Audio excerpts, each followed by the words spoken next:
Bonjour à tous, merci de vous joindre à moi pour cette vidéo, cette nouvelle vidéo autour de ma campagne Opération Dark Winter. Cette vidéo, ça va être le briefing de mission de la prochaine vidéo. On va aussi sélectionner les modèles qui vont partir en mission ainsi que leur équipement. Voici la map du monde, la map de notre campagne. Comme vous pouvez le voir, elle est assez grande, il y a 50 missions en tout et on a déjà bien progressé, on a déjà libéré ces 4 districts.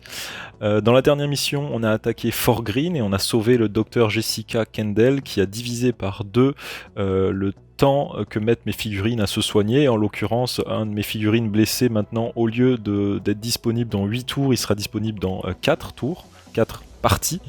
Donc ça c'est super cool, mais bon c'est quand même toujours dangereux, faut toujours bien faire attention à ces figurines parce que j'en ai pas un nombre illimité. Pour l'instant j'en ai 12 divisé en 2 groupes, donc 6 et 5 pour l'instant avec le gars blessé. Donc faut faire un peu attention. Donc voilà maintenant pour les nouvelles missions qui sont disponibles. Après avoir fini la mission Fort Green, on a débloqué 2 nouvelles missions, Clinton Hill et Prospect Heights. À Clinton Hill, en gros, le gouvernement, ils sont passés en hélicoptère et ils ont lâché en parachute des caisses de provisions dans différents quartiers de la ville. Et dans Clinton Hill, dans ces caisses de provisions, on peut trouver 2 cartes de qualité supérieure, donc les cartes de qualité de meilleure qualité que ce qu'on peut trouver de manière basique sur les cadavres.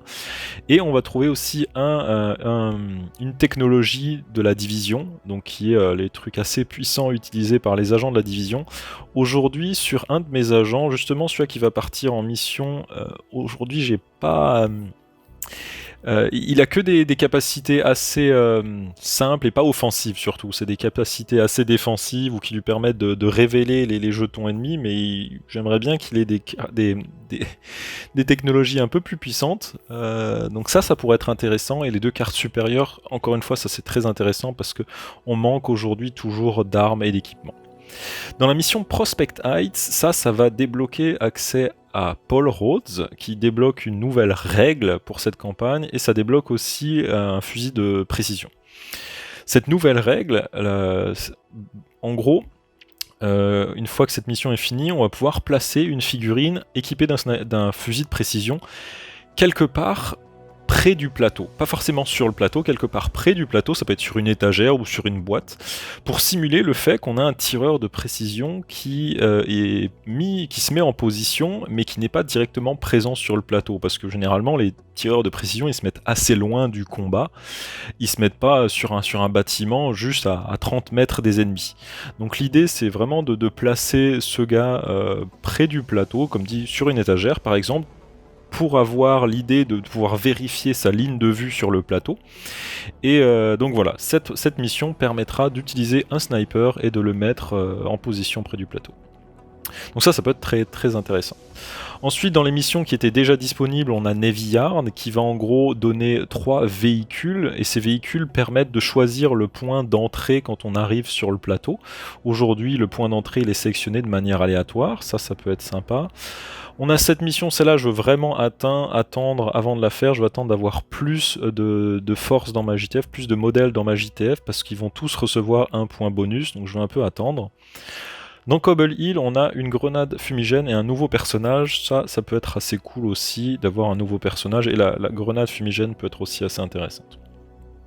Juste pour vous montrer un peu ce qui se passe après aussi, c'est que moi j'ai un peu regardé les missions qui m'intéressent derrière, c'est que à Red Hook, on a une patrouille de la JTF qui est en train de se faire attaquer, qui sont pris en embuscade, et en gros si je réussis cette mission, je peux gagner potentiellement 5 membres de la JTF, ça c'est vraiment super super cool.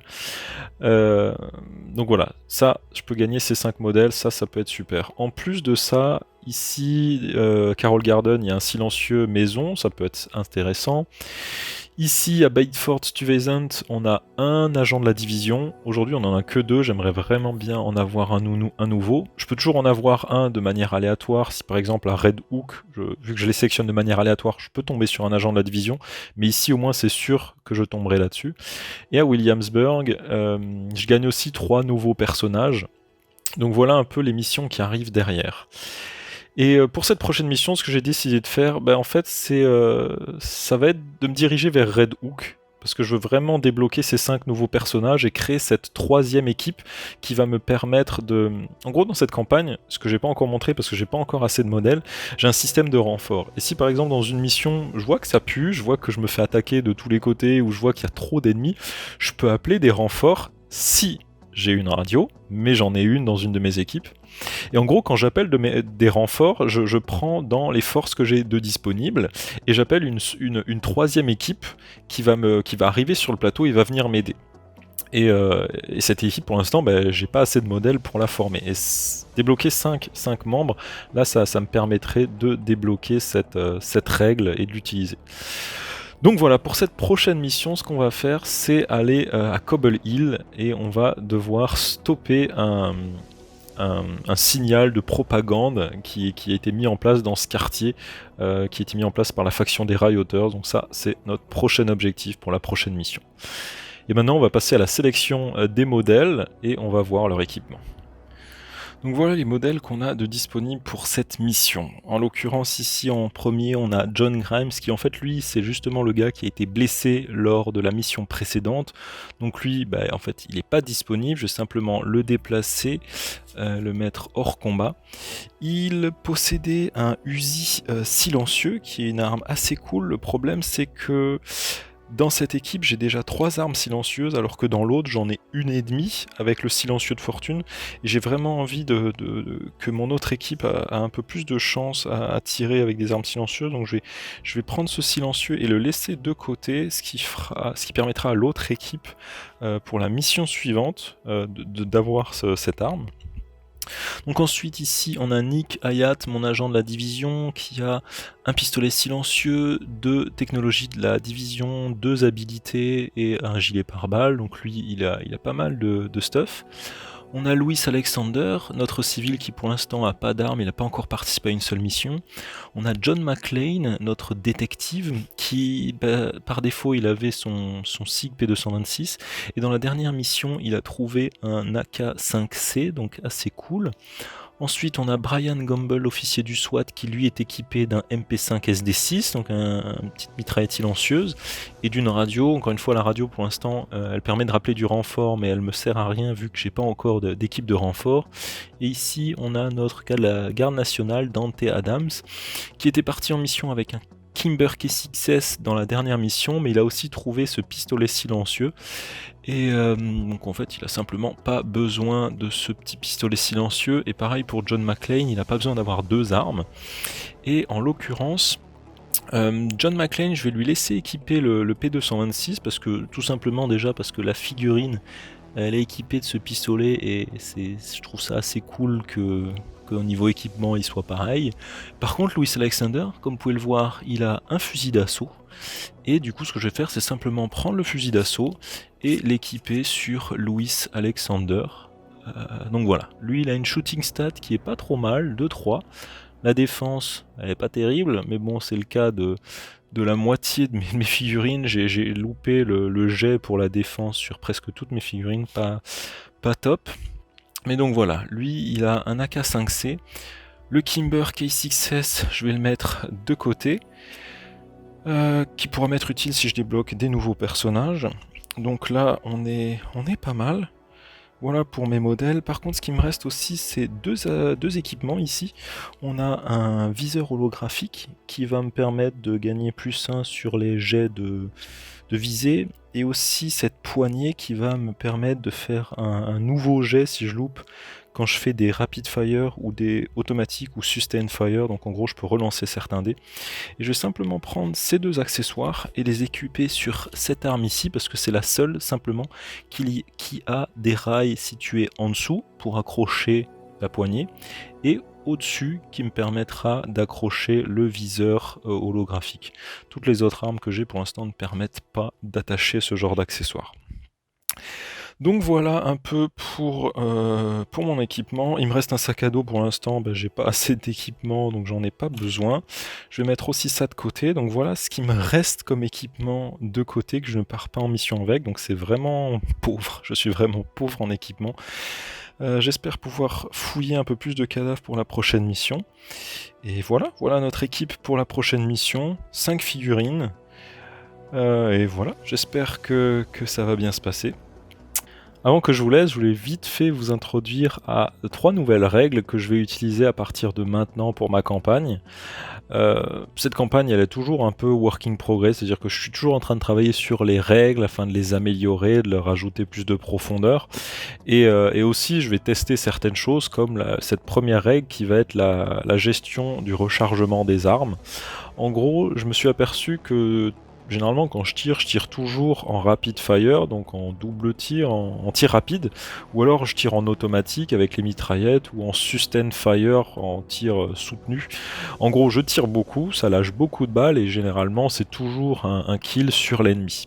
Et pour ajouter un peu plus de réalisme, j'aimerais rajouter une mécanique qui va faire que mes figurines vont devoir recharger et vont devoir réfléchir à quel moment recharger.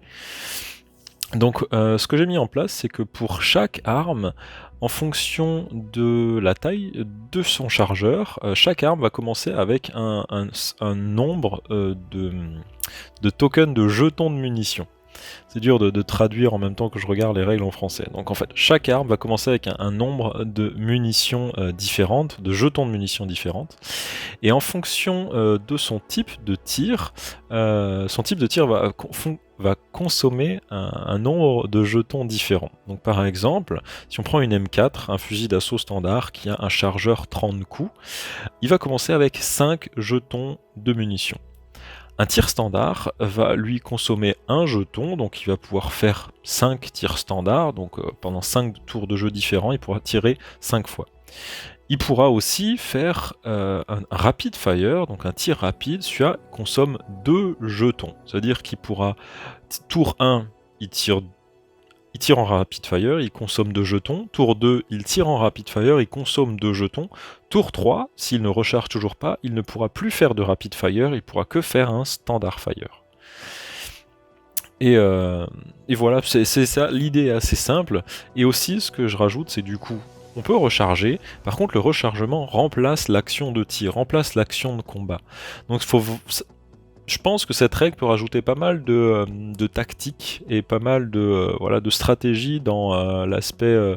je vais arrêter un peu de foncer toujours tête baissée dans le combat vers les ennemis, je vais un peu plus réfléchir, est-ce que je recharge maintenant ou est-ce que d'abord j'attaque et après je me cache pour recharger le tour suivant. Donc voilà, je vais essayer cette nouvelle règle, peut-être que ça va pas marcher, peut-être que la partie d'après je vais de nouveau la supprimer, mais j'ai envie de l'essayer pour au moins la prochaine partie. Ensuite, la prochaine règle, c'est la capture de prisonniers. C'est une règle qui m'a été suggérée par Jay Rombons, le créateur de Haut Contact, un jeu de figurines français. D'ailleurs, je vous invite à aller regarder la page Facebook, il est vraiment top ce jeu. Et l'idée, c'est que pendant une mission, si j'arrive à rentrer en combat de mêlée avec quelqu'un, en gros, au lieu de le tuer, je peux décider de le capturer, de lui mettre les menottes. Et si j'arrive à l'extraire du plateau, le tour suivant, il va me donner des informations sur la position des jetons de potentielle position ennemie sur le plateau. Donc j'expliquerai un peu mieux comment ça marche le jour où ça arrive et quand ça arrive, parce que c'est pas tous les jours, je pense, que je vais réussir à faire ça, capturer des prisonniers, mais en tout cas, c'est un de mes nouveaux objectifs, c'est si possible, essayer de capturer un prisonnier pour l'extraire du plateau. Et finalement, la dernière règle qui n'est pas nouvelle, c'est l'aspect fouille des cadavres, enfin fouille, récupération d'équipement. Je l'ai un peu modifié pour déjà avoir un peu plus de chance, parce que pour l'instant j'ai pas forcément eu beaucoup de chance. On a pu le voir. L'idée ici, c'est que aujourd'hui, je peux seulement fouiller les cadavres, et j'ai une chance sur 2 de trouver quelque chose. Avec cette nouvelle règle modifiée, en plus des cadavres, je vais pouvoir fouiller des véhicules de police et des véhicules militaires. J'en ai pas mal sur le plateau, j'en ai 9 pour l'instant, j'ai 5 voitures de police et 4 véhicules militaires, ce qui va me permettre de potentiellement trouver, looter plus de choses. Ce que j'ai aussi fait, c'est que pour mes 3 decks de cartes en fonction de leur qualité, donc standard qui est vert, supérieur qui est violet et high-end qui est jaune et doré, Pour ces 3 decks, je les ai maintenant divisés en 2 decks différents, un deck d'armes et un deck d'équipement. L'équipement, c'est les gilets pare-balles, les lunettes de vision nocturne, mais aussi les viseurs laser, les poignets, les silencieux. En fait, ce que j'ai fait en divisant ces 2 decks, c'est que sur les cadavres ennemis, je vais simplement et seulement trouver des armes. Par contre, sur les véhicules de police et les véhicules militaires, là, je vais trouver tout ce qui est équipement. Donc ça divise un petit peu à l'endroit où je vais aller chercher en fonction de ce que j'ai besoin de trouver. Si par exemple je sais que je vais avoir besoin de gilets pare-balles, ben, je vais plutôt me diriger vers les véhicules. Et en plus de ça, j'ai rajouté aussi des supply crates, des caisses de provisions, des caisses qui sont placées sur le plateau de manière aléatoire. En gros, pour chaque mission, je vais lancer un D3 et le nombre que j'obtiens sera le nombre de ces caisses que je vais placer de manière aléatoire sur le plateau. Et ces caisses, c'est automatiquement, je trouve automatiquement quelque chose dedans et je lancerai un dé pour définir la qualité et si c'est une arme ou un équipement. Donc voilà un peu pour les nouvelles règles. Je vais essayer ça dans les prochaines parties.